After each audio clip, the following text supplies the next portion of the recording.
If the Illuminati controls the world, who controls the Illuminati? If humans are 60% water, does that mean half of our body is constantly underwater? All of these questions you can find the answer to on this Paranormal Live! Welcome back, everyone, to the podcast that's not afraid to ask the big questions. They don't get any bigger. They don't, honestly. This is This Paranormal Life, the only paranormal comedy podcast hosted by me and Kit, where every week we investigate a brand new paranormal tale, claim, beast, legend, and come to a conclusion with our years and years of expertise to decide whether or not it is true or it is false. That's right. You know, the world of the paranormal is kind of like the sun. If you look at it for too long, you go blind. So occasional glances with sunglasses on. Those are the rules that I follow in my day-to-day life. It's also a bit like The Matrix, because if you die in the paranormal realm, you die in real life. And by the paranormal realm, we mean like just in the woods. Yeah, at in night. the woods, in a dungeon, in a castle. You still die when you're in an office. You know, you'll die anywhere. Death is death. You know, that's one of the topics we haven't covered yet, death. But we'll do that eventually, I think, when the show declines. It'll be a live investigation, our final episode. This episode, this is a great story. I've been meaning to investigate this one for a while now. There's a lot of stuff, a lot of info to get through here, but it's all crucial. It's all crucial. I can't stress that enough. How can all 45 minutes of it be crucial? It is excruciatingly crucial. Okay. So if I'm saying it doesn't sound fun, whatever. Silence! Okay. If I'm saying he had a ham sandwich for lunch, you need to burn that into your memory because everything is Why are you so stressed? Because I'm scared that I'm gonna it up, honestly, and say he had a turkey sandwich Probably instead of a ham attitude. sandwich. And then at the end, you're gonna go, well, didn't you say he had a peanut butter and jelly sandwich? And then I'm confused and I look like an asshole. So chill. Sorry. It's been a while since I've hosted, so I forgot how to do this. It's been, a week? It's always a week. We swap it around. So our story for this week begins 2 years ago in 2017. Is that recent enough for you, Kit? Pretty damn recent, yeah. There was a university student in Brazil named Bruno Borges who was studying philosophy at a local uni. He was a smart kid, bit of an eccentric character, but passionate about his work. Then one day, he went missing. And when his family entered his room to see if he was there, they discovered something terrifying. To find out what really happened, let's go back to the beginning. Ever since he was born, Bruno Borges had been regarded by his family as a highly intelligent child. His mother claimed that he would read constantly as a child, so much so that it actually worried her. I guess he's just reading a lot. Well, yeah, I mean, how much do you have to be? You have to be reading, like, Shakespeare at 6 months. That would be like, well, let's take a step back. Start with Peppa Pig, then we'll jump up to Shakespeare. At a young age, Bruno had already read the entire Bible and all of Shakespeare's works. I mean, what does read really mean in this context? Like, are they doing a pop quiz afterwards? Are they grilling him on that information? Or is he just flicking the pages? Or is he just cartoon style got like a picture book about the hungry caterpillar inside a larger copy of the Bible? Sneaky baby tactics right there. Manipulating his parents. This inspired him to actually write his own books. 5 specifically. Bible 2, Bible 3. Bible 4. This time it's personal. The Return of Jesus. Oh wait, that was Bible 1. That was Bible 1, actually. Of course. So what happened to this talented egghead that led to his disappearance? Well, in the months before Bruno disappeared, his family noted some highly unusual behavior. According to his mother, he approached her to ask for money. He said very relaxed, "Oh, you know, I'm in the middle of working on an important project, and I just need a bit of money to get it finished, mother." Sounds sensible enough for a super genius child. Yeah. He's probably building a nuclear reactor somewhere. He's a genius. He needs a little spare cash, just a couple K to get it off the ground. So his mother replied, "Oh, is this for a university project?" Not quite, Mother. He told his mother that he was writing a series of 14 books. Wow. That would completely change the world. His mother was concerned. Yes, 14's a lot. Well, I mean, not even the number of books, but the nature of the books. I mean, Harry Potter changed the world. Yeah. Like Lord of the Rings changed the Changing world. the world. It's like, it's a little delusional, maybe. Yeah. Kind of delusions of grandeur, but, you know, it's good to have a little bit of hope. He did follow it up with, "Do not be afraid, Mother. My work will change humanity for the better." Yeah, we're getting, I mean, getting that coupled further with away. the voice. I mean, he's Brazilian. Where's the voice coming from? The check is slowly receding back into Mother's purse.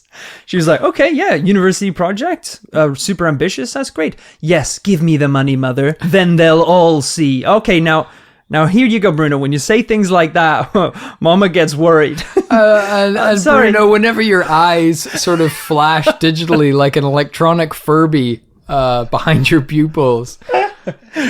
At this point, his mother basically said, "Look, unless you tell me exactly what this thing is that you're working on, I ain't gonna give you shit all." That's some good ass parenting. It's great parenting. Because we know Bruno's a smart kid. Yeah. So And treat she's him like an she's adult. I want to help, but you got to be honest with me. Exactly. Well, Bruno stood by his claims that the project was so top secret, he couldn't let her know about it.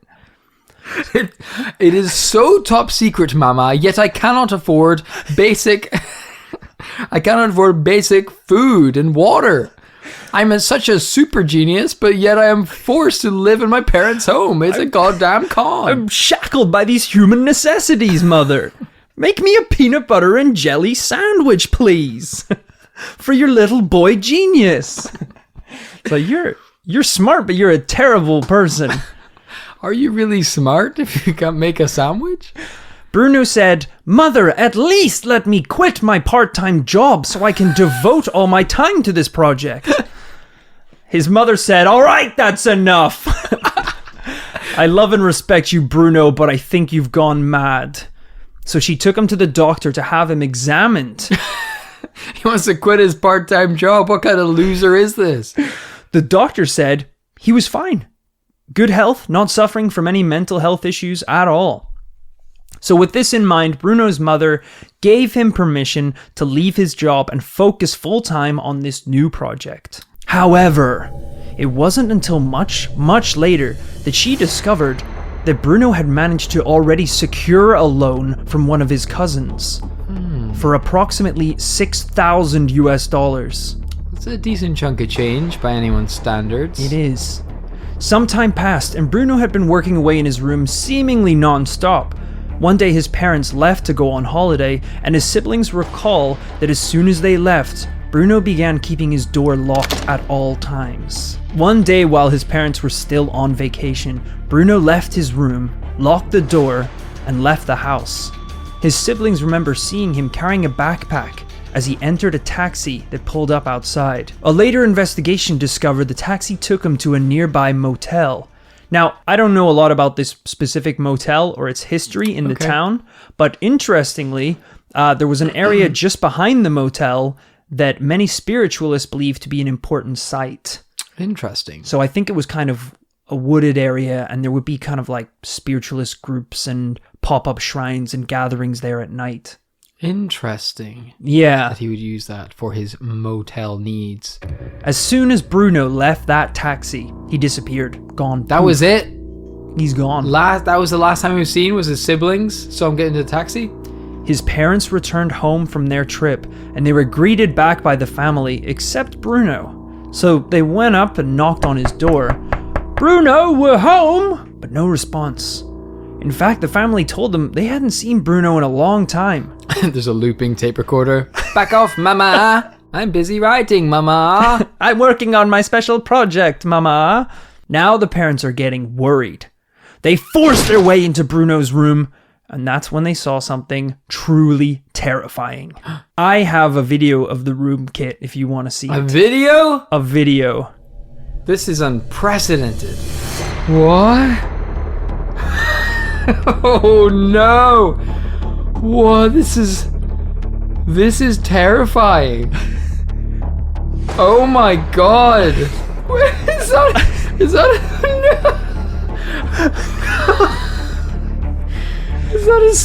a metal statue? A giant statue. If you're a parent walking in on that, you don't know if you've succeeded or failed as a parent. Like, yeah, it's one or the other. Ladies and gentlemen, this is maybe the most unbelievable sight I've seen in this Paranormal Life history. Holy shit. For those of you who didn't have a mental image painted in their head of what the room looked like, I mean, I would recommend going online and viewing this room for yourself. You gotta see it. Because it is very incredible and sort of disturbing. To go into the specific details, the walls of the room were plastered in strange writings and inscriptions. 14 books of encrypted material lay across the desk, paintings of extraterrestrials, what looked like occult members in robes on the walls, and in the middle of it all, a giant life-size sculpture of the philosopher Giordano Bruno with what looked like a pentagram drawn underneath it. That's not what you want to find in your child's room. No. It almost looks like the command brig of some kind of alien craft. It's entirely white. Because I think, like, as a parent, typically, you know, what have you got to be afraid of? Maybe some Playboy magazines. Yeah, that's as bad as it's going to get. Maybe really. like a bag of weed or something. Right. And you got to sit him down and be like, look, Kevin, I found your weed. Or, you know, I saw the nudie ladies, Kevin. I know. You could just imagine the parents just being like, just kind of like winking and kind of chuckling to each other. It's like, look, it's one of a couple of things. We have to give him the birds and the bees talk. He's gay. Yeah. He's smoking weed. There's something going on, some like little, you know, teenage crisis that we got to help him out. Yeah. We've been there. We've all been kids. We've been through it all. So let's just talk to him. And holy shit! He's Bruno! He's a Satanist! Bruno, get your ass in here! What is this, you little shit? You little demon bastard! It's my secret project, Mama, Papa. You knock that voice off right now. You are grounded, mister. Go to your room. Don't go to your room. Get out of your room. That's just what you like, you little genius, wouldn't you? Give me those robes. I'm going to give you some blue jeans and a polo shirt. That's it. 2 weeks of television and video games for you, mister. In fact, here's a joint and some Playboys. It's a difficult situation, but you know what? Their son is missing. That's something to be genuinely quite scared about. Yeah, I think this. I mean, if I was that kid's parent, I'd be like, okay, he's joined a cult. Yeah, fantastic. Let's find all the nearest cults and contact them. 100%. That's super smart, and that's not too different from what they did. So they obviously immediately reported the case to the police, who came in, photographed all the books and the strange messages. And they tried to look for someone who could hopefully translate or decipher them. So they're not in Portuguese, or they're not in English or any recognizable language? It's such a mix between things. I think some of it's in Portuguese. Some of it is like encrypted in weird, strange languages. Some of it almost appears like runic. It's similar stuff we've dealt with before, like cicada, or cicada even. And the way that they kind of encrypt things. Yes, got it. But it's very confusing stuff. But luckily, the police managed to have a bit of a breakthrough. They managed to locate the artist who had built the statue for Bruno's room. The man's name was George Rivas Plata, and he said that Bruno had approached him about making a statue for his room because Bruno believed that he was the physical reincarnation of the philosopher. Got it. So I think this is one of the many layers that complicates the story. Bruno obviously believed his name was Bruno. The philosopher's name was Bruno. I think they shared similar beliefs. Yeah. I looked a little bit into this guy, Giordano Bruno. You know, pretty cool stuff. He was into reincarnation and astral projection. One of the first guys to believe that the galaxy was infinite and that stars were actually stars. That sort of stuff. Obviously, he was burned immediately. Of course. And killed. Now, what is super crazy is that George actually thought he was telling the truth. What? So Bruno paid him $2,700 to craft this enormous statue and put it in his room. What the hell did he spend the other $3,300 on? Ink? I don't know. White paper? Biros? I honestly have no idea. When the police asked George about where Bruno had gone, he simply replied, "He's fine. He's finally completed the work of Giordano Bruno." They arrest George right away. Oh, for that? Kid, you're weird. You're going to jail, man. I don't know what you've done, but you're going to do something eventually. All I know is we need less of you on the street. George believes that Bruno has disappeared because he has finally completed the work of the old philosopher Giordano Bruno. They both believe that the philosopher was reincarnated in Bruno. Yeah. And whatever is in this room, the paintings, the books, the statue, this is kind of the culmination of all of the work and research that they've done that will change mankind forever. Pretty heavy. I mean, this better be a damn good book. Yeah, like, I need to know what's inside this thing. It's usually a bad sign when you've written 13 sequels to the original before anyone's even read the first page. Yeah, no one asked for even book 2. But maybe that'll become like a cool bullet point in his history. You know how like, oh, did you know J.K. Rowling was actually turned down by publishers before she got her deal? It's like, did you know Bruno wrote all 14 copies in a day? Unfortunately, this is closer. This is less like J.K. Rowling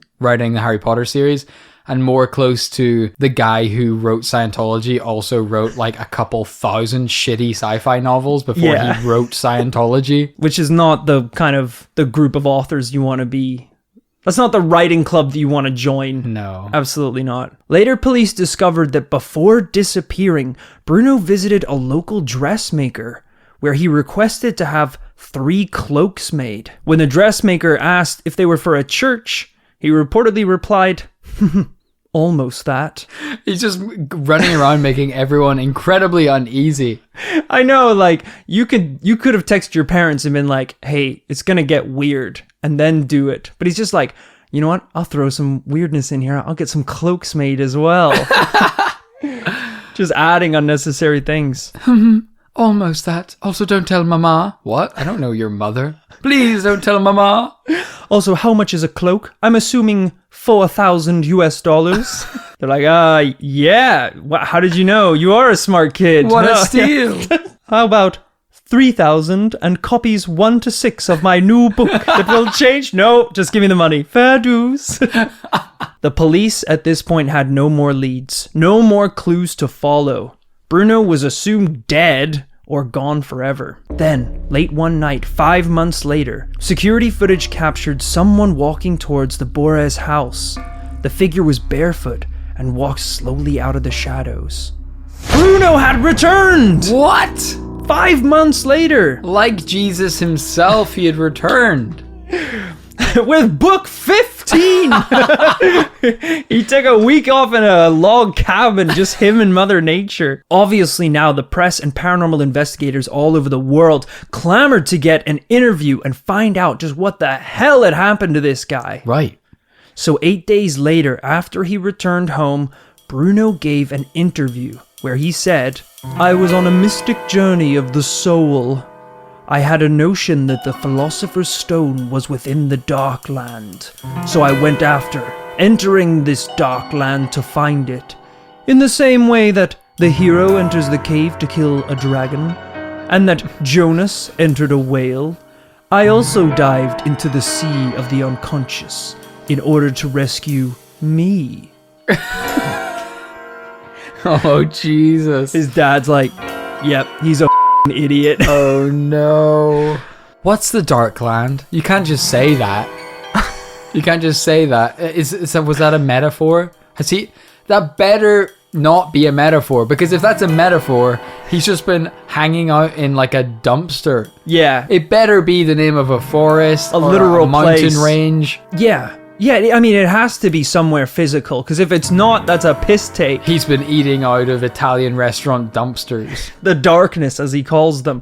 But he says he dived into the sea of the unconscious in order to rescue himself. Yeah. I don't know what that means. Yeah. It seems like one of those things, he's throwing a lot of stuff out there. Yeah. Like, he mentioned the Philosopher's Stone and then never mentioned it again. I don't know if the books even mentioned the Philosopher's Stone. I think you said that he studied philosophy, didn't he? Yes. I mean, is this not every stereotype of like a first year philosophy students everywhere? He did like Philosophy 101, the first class, and everyone was like, oh, this is pretty interesting. I guess I'll stick around for the next 3 years and eventually get my undergraduate degree. But him, day one, he was like, I understand it all now, I think.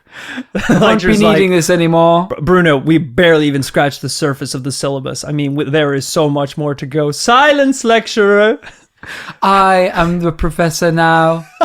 He just walks. It's like, where did you get a graduation gown? I understand my mission. To gather the Philosopher's Stone. It's like, this is philosophy. The Philosopher's Stone, I think, is something that can make gold. It's not relevant at all. It either makes gold or it's a Harry Potter movie. He just glides up with his finger over his lips. Shh, shh, shh, shh. Hush now. The voice of Giordano comes through me. It's like, okay, so the one philosopher that we've taught you about so far is the one you reference. Silence! He like goes for the exit, but then turns around to the class and smiles and goes, just to think, one day they'll teach students about me in this classroom. No, they won't, Bruno. Get out. Silence! I didn't say anything. I was done talking. Very good. I've got 2 more cloaks if anyone wants to join me. Anyone? We'll get the stone. Rescue ourselves from the unconscious. All right then. Someone in the back coughs. Silence! Oh, sorry, I thought someone said something. Just leave, Bruno. You forgot your backpack. No, I didn't. Philosopher doesn't need a backpack.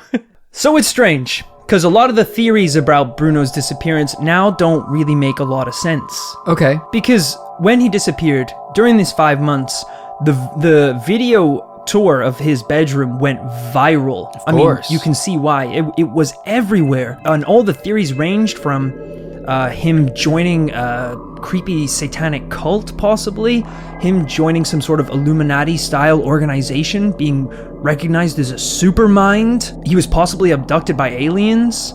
I mean, there was a painting that he did in his room of himself chilling with an alien. That's pretty incriminating. I mean, I kind of forgot that fact. Yeah. Amidst all the other craziness. But yeah, I think, didn't the alien have his hand on his shoulder or something? I'm pretty sure he did. I mean, it was a pretty good painting as well, which is really impressive. Even if he's not smart, he's talented at art, which is better than me at art. Yeah, but obviously now that he's back and spouting out this stuff, it kind of obviously put a dampener on a lot of those other theories. Well, the explanation that he gave is, kind of interesting and Joseph Campbell-esque, this hero's journey he's talking about. But the whole point of that kind of metaphor is that it can apply to anything. It's very inspecific. We don't know if he went on a literal journey, or if he just took LSD for 5 months in a dumpster, like I said. Yeah, the dark place, the dark realm as we'll call it. Yeah, the dark lands. And then returned. We don't know what he did exactly. Yeah. Because, as you said, the Darklands can mean anything. Yeah. Like, I say I've been to the Darklands when one morning I woke up hungover with my hand still in a bucket of KFC chicken. Yeah. I call that the dark times. Yeah. But, it could be applied to anyone. Yeah, if I wake up in the morning and I go to make a cup of tea and there's no milk, I call that year the Darkland, and I just write off that entire year. It's gone now. It's wasted. Yeah. So it is kind of disappointing that he's come back, but with no definitive reason why he left in the first place, or what he gained from being gone. Right. Literally nothing. It sounds like he went away to think. Yeah. And came back empty-handed. I learned nothing from my time away, which could only mean I already know everything. Okay. So the same as before then. This is him coming back to class. He's come back on graduation day. Everyone else is wearing a real gown because they're graduating. He hasn't learned anything. They're all getting their diplomas. I love the idea of it being graduation day and, the music is playing. Everyone's there. They're handing out everyone's diplomas and certificates. And it's like, and now the graduating class of 2017 for philosophy studying silence. Oh, God. Oh, no, he's One back. voice from the crowd. I can't believe it. It is I, Bruno, back from my adventures from the dark land. He walks up on stage. He like wants to be part of it. He walks up on stage to shake the professor's hand and get his diploma. The guy's like pulling his hand away. Like, no, you didn't graduate. You didn't even study. You don't deserve this. I know more than you, Professor. Just shake my damn hand. Give me the diploma and no one has to get hurt. Only a true philosopher will know that the diploma itself is irrelevant in the pursuit of knowledge. So give me the diploma. He's like booed off stage, completely shamed, goes down off the wings behind the stage curtain, and his alien friend is just back there. How did it go, buddy? They laughed at me, Zonktar. Humans are truly primitive. And they're just beamed back up to the dark lands. Zonktar. Zonktar, you really are my only friend in the Darklands. Just you and me, Bruno. Let's go get some drinks. Before we come down to our conclusions, because this story's just about wrapped up, I feel like it's only common sense to include the conclusion of the police investigation. Of course, they are the professionals in their field. It will pain me to say some of these sentences aloud. So, during the time Bruno went missing, the first volume of his work was actually decoded and published. Wow. And reached number 24 on the bestseller list. Shut the up. Yeah. Further investigations uncovered some of Bruno's personal belongings at the home of one of his friends, further suggesting that the disappearance was possibly staged. So whenever he ran away to his friend's house. We don't know that. The way that little kids do. We don't know that for sure. They're like, I'm running away, never to be seen again. They go to their friend's house for 2 nights and then they come crawling back. The worst part is I wish this was the most damning evidence. But the most damning evidence by far is a contract that the police discovered in the home of another friend, agreeing to split the proceeds from any book sales. Whoa. So, all of this has obviously muddied the waters a little bit, and there's a large group of people that believe that Bruno possibly staged and planned the entire ordeal to get his books sold and published and turned into bestsellers. Which, sure, I can see why they would think that. Yeah. But at the same time, I mean, he's obviously smart. Like, whether or not he did all of this as like a PR stunt, I mean, that in itself is ingenious because it's incredible what he actually did. I mean, folks, you have to see the video. You have to see the room. Like, I can't describe how insane it is until you see this room and what's been done in it. So, I mean, that's a pretty impressive feat to pull off. Then also disappear convincingly for 5 months and be completely off the radar just so you can sell copies of your book. It's pretty, I don't know, that's a pretty far length to go to. Yeah, I mean, it's notoriously difficult to write a book, even more so to write a good book, even more so to be in the pinnacle of modern writers and be in the illustrious heights of the international bestsellers, the people who write the best books. I think it's easier to do that than do what Bruno did. It's like the old saying goes, the only thing better than one good book is 14 shit books, which is what he's managed to pull off. Yes. An incredible feat. I'm just imagining that on the day this all breaks and the truth comes out, his phone goes off and he's like, truth's out. Everyone's taking the piss out of me. He's like, hello? It's like, is this Bruno? Yes, who's this? This is Daniel Day-Lewis. Oh my God, award-winning actor Daniel Day-Lewis? What an honor. He's like, no, Bruno, it's an honor to talk to you, the greatest actor of all time. He put on this like year-long stunt. Yeah, basically. To trick the world. And also, the attention to detail is incredible. I mean, coming back to his family home with no shoes on. Yeah. Why? What a weird tiny little detail. And then, even then, when it's all been found out, he still doesn't give up the gig. He's like, I was looking for the Philosopher's Stone in the dark land. It's also funny to imagine, like, when this all comes out and people are kind of taking it as a publicity stunt. Yeah. The police are like, oh, you're absolutely being arrested for wasting police time. What the hell? It baffles me that he wasn't arrested, I think. If he truly did plan all this. Because then if he did plan all this, I almost guarantee you that his family and his mom and dad were all in on it as well. Yeah, that's the saddest version of this, is that everyone we've talked about is involved. Yeah, they would have had to be.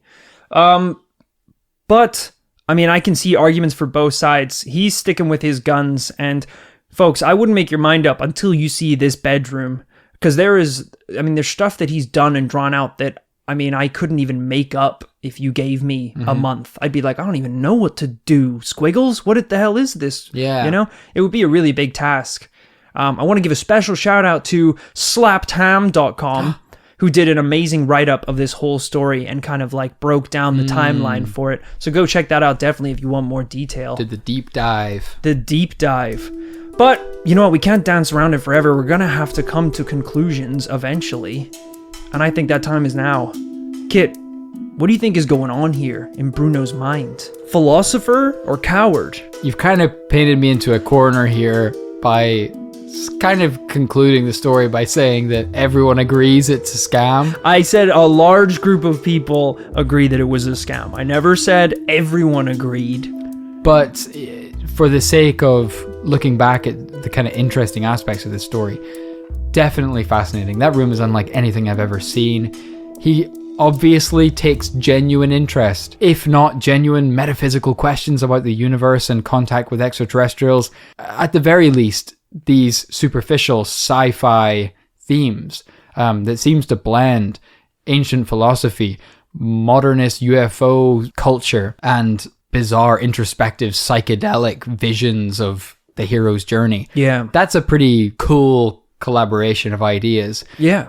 But unfortunately that doesn't mean that this wasn't all in the pursuit of writing and selling these books. Yeah, that's true. It seems to be that despite that elaborate bedroom with all of its design and statues and everything, that the core of the idea, it all seemed to be centered around these books. They're set out so beautifully in that room. Mm-hmm. It's almost like a showroom, like how you would show off a car or show off an art gallery. Absolutely. It's a really good point. I mean, you know, seeing this room, it is obviously covered in research notes and spells, drawings, diagrams, but it's all done in a very showy way. Yeah. Like, that's the reason why this room went viral. You know, it's designed to be almost a publicity stunt in itself.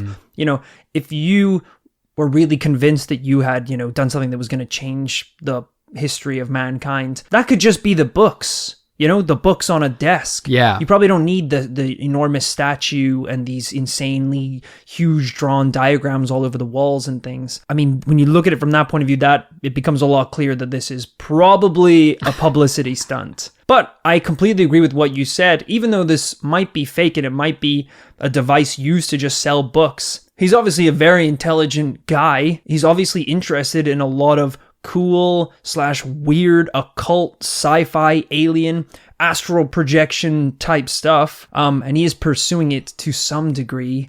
There were parts of the book of the other 14 books that were deciphered and translated, and I took a quick look through some of them. Incredibly disappointing. Really, just garbage. From what I'd seen, yeah. You know, it's your classic story of someone who's like, I've cracked it. Yeah. Like, this book holds all the truths of mankind. We will no longer be shackled to the mortal coils of our own body. And you translate it and it's like, you've been told lies. It's like, you've been told to believe lies your whole life, but I'm telling you now, humans are anything they want to be. And it's like, I thought it was going to be like, if you eat grass and drink milk at the same time, you become immortal. Like, I want a spell or some shit. I want like a potion. Yeah, I want to flick the switch and fly to the moon. I don't need to be told that my ancestors were born out of a dying star's asshole. I want to know how to fly. It's because, all of the people who are claiming to have all of the answers, unfortunately, the subtext of that is that these answers are unbelievably subjective. Yeah. There's a great story of Terence McKenna, who was the kind of crazy psychedelic thinker of the 90s, sadly passed away. And he basically was taking huge amounts of psychedelic compounds and then giving lectures and sort of universities around the world and teaching people about these other realms of consciousness. Yeah. And he said part of the problem is, you go into the dark lands and you learn everything, but you can't bring it back into the world of reality. Customs. And exactly. It's crazy. You got to cosmic sneak that shit back with you. But you got bags and bags of ideas and concepts, and you were like spraying that thing with Lynx Africa to try and mask the scent, but they got thought dogs, sniffer dogs, right on the border. And they were like, we're gonna keep you ignorant. There's no way you're going back woke. You're popping ideas up your asshole in a balloon trying to get it through security. But he describes like the one time that he tripped hard and he learned all these cosmic truths, and in the trip he managed to just reach across the room to a pen, pad and paper, and he was like, I'm going to jot this down, I'm going to take this knowledge back, and he scribbled the line down, and then he passes out, and then the trip ends. And an hour later he wakes up in a daze and he goes, oh my god, I jotted it down. And he picks up the pad and it just says, a song is a song.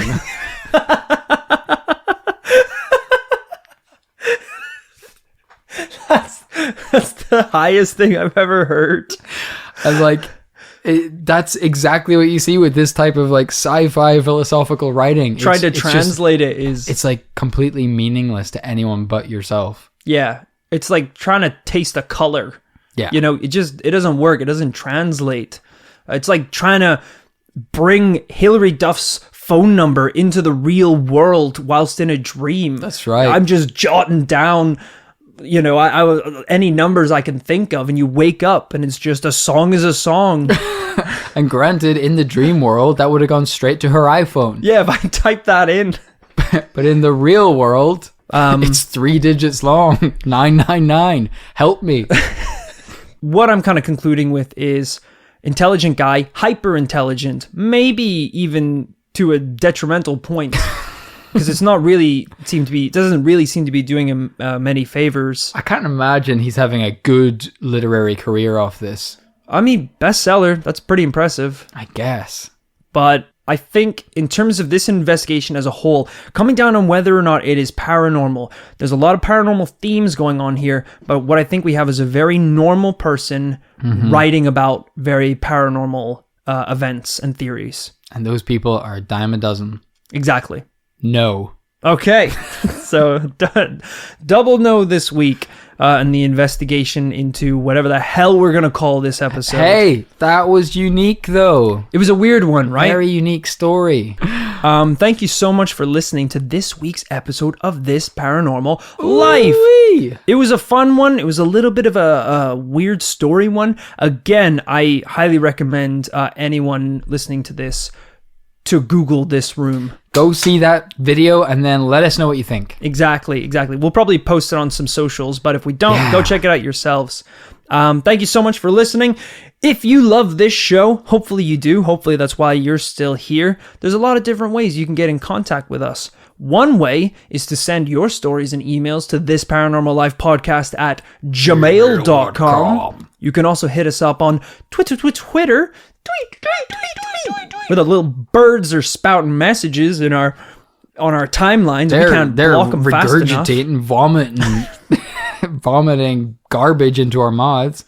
And then we also have the Facebook Secret Society, where like-minded geniuses like Bruno here can find a safe online chat room to paste with your walls and shite while there is a statue of me and Kit in the middle under just above a spellboard. It's really just a community of about 2,000 people trying to find sculptors. We have a lot of people who need statues. We got a lot of people who don't make statues. So it's a difficult situation. Also, our electricity's been down, so we are referring to it as the Dark Lands. But in no way does that reflect the mood or tone of the commune. No. It's Spirits very upbeat, could never be higher. Upbeat. So definitely check that out. Come join and chat about some episodes and stuff. But even though the commune's great, there is only one place you can get bonus content. Merchandise. And shout out. I am freezing. I don't know if I can stop this. Kit, please help me. Check out the Patreon. I'm too tired to plug it real hard today, but it's a great place. The bonus episodes are absolutely popping. That's where we can disclose like the really, really, really paranormal shit that we can't even mention on this podcast. It all has to be redacted. That's right. We have, I think our last bonus episode was just reading the entire Mueller report head to toe. We got a copy. Nothing withheld, folks. And you keep seeing on CNN, we've got the full report, but it's redacted. It's got the full report, but there's bits missing. Yeah. All those missing bits are about ghosts. It's paranormal as shit. The only way you can hear that is by going to Patreon and checking out some of the rewards we have over there. So go check it out. And mentioning Patreon, if you do support us, we like to give you a special shout out at the end of the episode. So a big thank you to these very special commune members.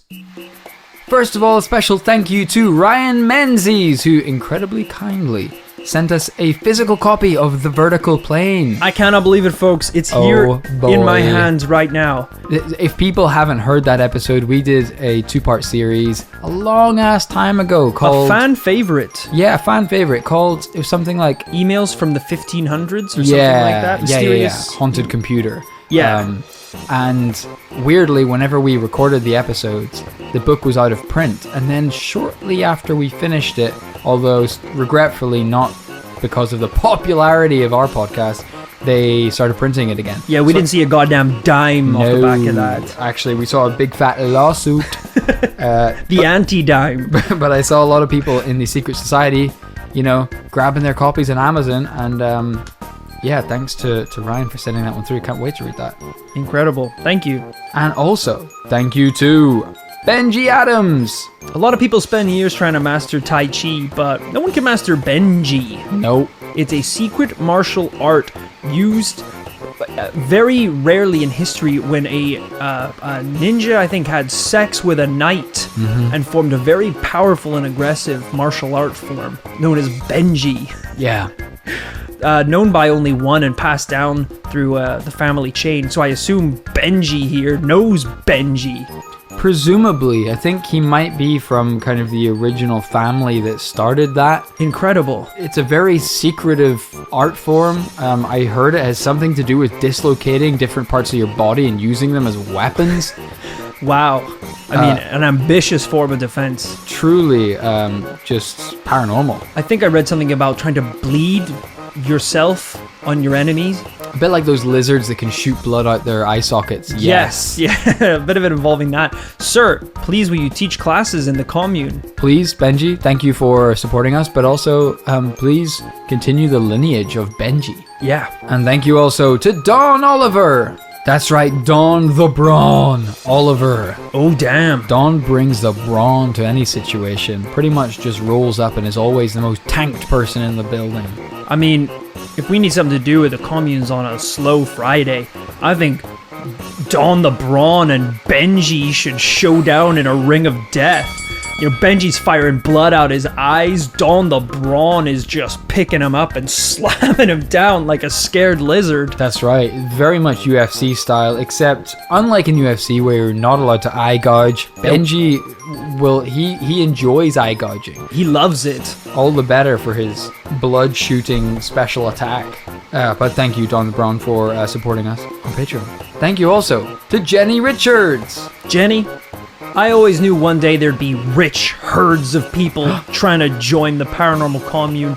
As soon as you put up posters saying you got a mutant fight on Friday nights, the people come crawling in, Jenny. They want to see these freaks fight, Jenny. And that is of absolutely no offense to the people we've just talked about. No of course offense not. at all. Benji. But we have to get the people through the door, don't we? Of course, you gotta. Mutant fights. It has a ring to it. So thank you, Jenny, for bringing all your rich friends along to the commune. Thank you also to Stephen Rainey. Should have brought an umbrella. I didn't know Stephen Rainey was gonna be here. Oh boy. Anywhere this dude goes, a thunderstorm just comes with him. It's bizarre and sad. I mean, indoors, outdoors. The man lives in waterproofs. Yeah, it's crazy. I mean, his skin is just a wrinkly old raisin. He looks like he's been Benjamin Buttoned, but he's just been in the water too long. I think he needs to be studied by science. I think he is slowly adapting to the wet. His feet and fingers are starting to become webbed. Incredible. I mean, you could almost say he's sort of a mutant. Bring him into the pit! We just ding ding throw him in. There was already a fight ongoing, but it's like, let's spice it up. Get in there, Rainy. Thank you also to Ryan Tegeter. Ryan, take it or leave it. This is the bet I'm putting on the table. I got 50 big ones on Stephen Rainey against Don the Brawn. You know what? I think we should take it one step further and throw Ryan into the ring. Take it away, Brian. I called him Brian. He's like, my name is Ryan. Shut up, mutant. Shut up and fight. Oh, I'm so sorry, everyone. Thank you for supporting us. You beautiful, beautiful mutants. Thank you also to Saul Harris. Mr. Harris actually was a health inspector that came to visit the commune. Yeah? Just to make sure everything was up to scratch. And, you know, he saw the mutant fight pit. He saw everything. And I said, you know, it's all good, man. Just chill out. It's all good. Everything's above board. And that's, you know, I was showing him the mutant fight pit we have out the front for appearances. Yeah, of course. Not the back pit. Of course. Not the back pit. Not the bloodbath that is the back pit. I mean, he heard like howling and thing. I was like, what is that? I was like, it's all good, it's all good. In the front pit, people are just like stage slapping each other. Yeah, it's more of like a WWE style. Yeah. There's like 2 people in the crowd. Yeah, go. So Mr. Harris, Saul above board. Don't worry about it. He just upped his pledge. What can I say? He's on board. Thank you lastly, but not leastly, to Richard Bennett. Richard Bendit. I've seen this dude bend a mutant's arm till it's snapped in half. He did some Benji shit. He was on some Benji shit that day. He will just, whatever he can get his hands on, he will bend. He will bend until it is dead. Yeah. So obviously we had to get this guy in the ring. He's not a mutant, but he has the strength of a mutant. Yeah, he's very much a mutant of the human race. So we're glad to have you on board. We're glad to have you on the ring. Thanks for supporting the commune. We hope you guys enjoy the fight. That just about wraps up this week's episode. Thank you so much to everyone that we shouted out. Thank you to everyone, all of you mutants out there that support this podcast. We couldn't do it without you, and we love making this podcast. It is so much fun. So without any further ado, I've been Roy Powers. This little baby bye has been Kit Greer, and we will see you next week for a brand new Paranormal Tale. Ciao.